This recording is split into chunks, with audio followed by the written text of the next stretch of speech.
I'm running for the United States Senate in Texas. I think that what Kamala's brought in terms of the energy is great. And I was on the DNC stage saying I'm looking forward to her being the next president of the United States.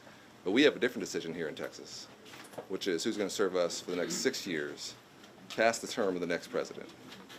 And we have to make sure that folks know how important this is for our state, regardless of what happens at the presidential level here in this state. Our kids are worth fighting for. 6 years ago was a real battle, and this year it's a real battle. And listen, it's not complicated. If you are a hardcore partisan Democrat, after Donald Trump, there's nobody in the country you want to beat more than him. And so every wild-eyed liberal in New York City, in Chicago, in San Francisco, they give money to whoever's running against me. They hate Texas. They want to flip Texas blue. They know if they do, they take the whole country. Tarrant County really is the model for Texas, and how Tarrant County goes is frankly how the state of Texas is going to go.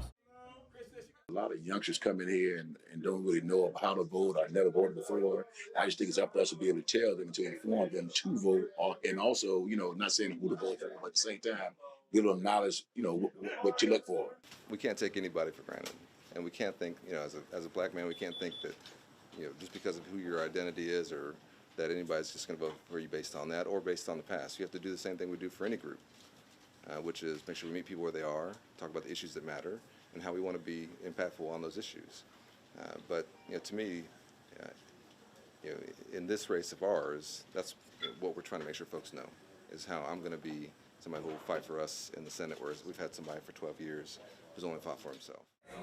Just a few days ago, Bernie Sanders and AOC were down here in Texas, and they made very clear, you flip Texas and they have the entire country with their radical agenda. That's not going to happen.